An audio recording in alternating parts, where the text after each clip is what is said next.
Okay, clearly I am not in my office where I normally am. I'm not able to access it right now. I'm in my car with a laptop, so please forgive the sound.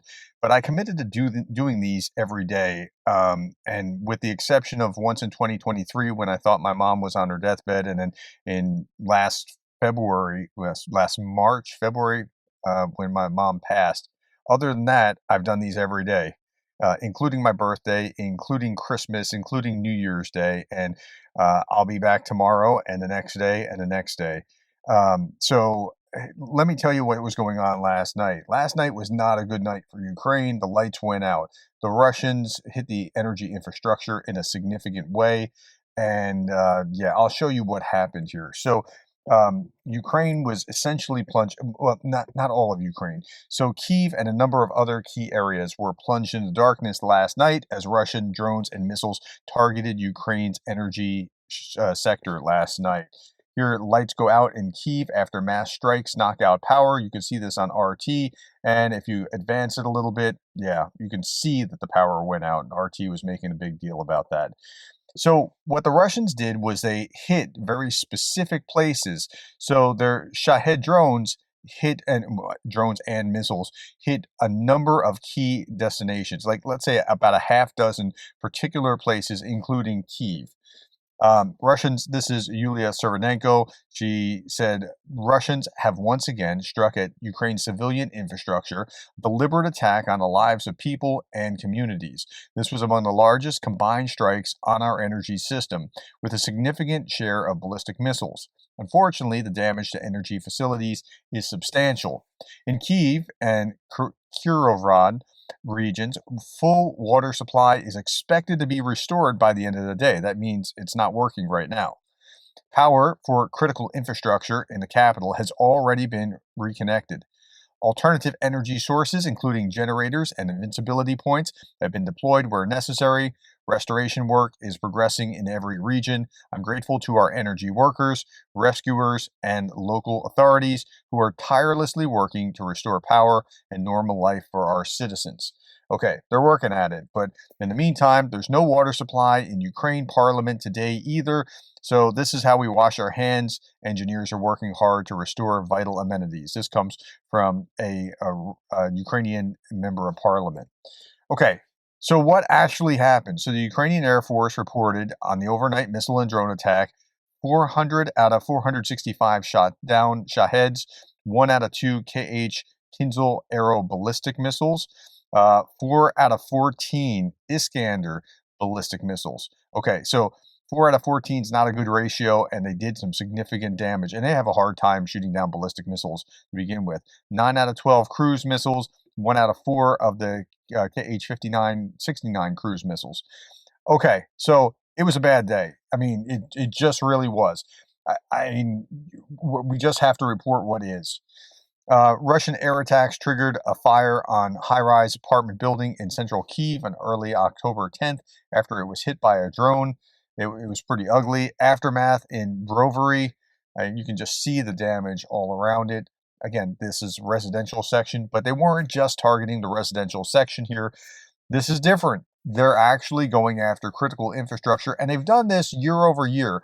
In 2023, they did this in a significant way. In 2024, well, okay, and during the 2022-2023 winter, and in 2023-2024, each winter they were going after this. The first one was most scary because you were thinking, wait a minute, I mean, they could really knock this out. Then they had kind of points of invincibility pop up, and it's not great, but it's better than nothing. And they even had like tents and places to go to make sure that they had heat and things along those lines. But in your apartments, you might not have had it. Right now, Putin's forces are striking Dnipro and Kryvyi. This is Zelensky's hometown. Infrastructure's been hit. Power is out in parts of the city. Okay, in a hospital in Zaporizhia, a 7-year-old boy who was wounded during a night attack in Russia has died. Doctors fought for the child's life until the very end, but the injuries were too severe. But the story gets worse. His father, who returned from 3 years of captivity, is now in the hospital in serious condition. Family has only recently purchased a house which was completely destroyed by the Russians during the night. This is how Russia is. Russian drones shot down in Dnipro carried messages like name word I'm not going to use because it's a derogatory slang word for Ukrainians. Go hang yourself, and for Belgorod, written on these drones. Russian channels are publishing what they claim are internal components of a shot down Ukrainian FP-5 Flamingo cruise missile. They claim a Pantsir air defense system took it down. I don't know if that's the case or not, but certainly it's down somehow, whether it crashed or whatever. Or a Flamingo was shot down. I'm not sure exactly what happened. Okay, after these attacks, left without light and heat, there can be no doubt more of Russia's refineries and critical facilities must be destroyed, says Kira Rudik. She is also a member of parliament in Ukrainian parliament, and yeah, I think that's exactly what's going to happen. There'll be retribution for this, and a number of additional oil depots, um, oil refineries, factories, those kind of things. Pipelines are going to burn.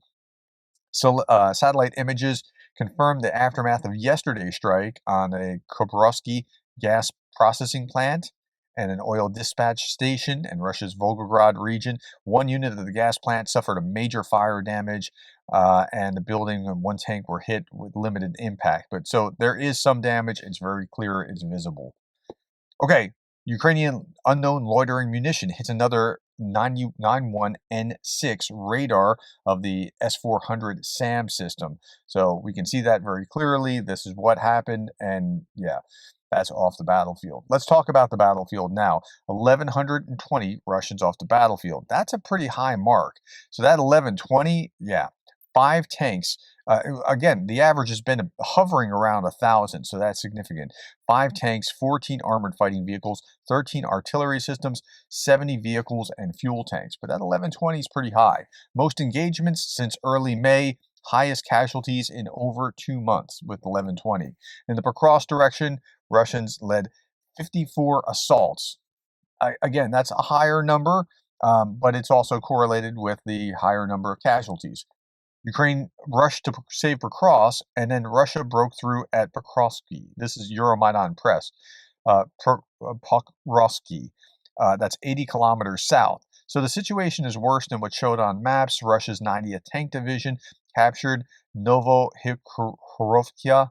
I'm not sure if I'm pronouncing that right, and another city, including fortifications meant to slow them. The advance will force Russia to stretch its lines, but can Ukraine's 110th Mechanized Brigade hold against a force 5 times its size? I'm going to keep an eye on what's going on here, and we'll talk about that in the forthcoming days.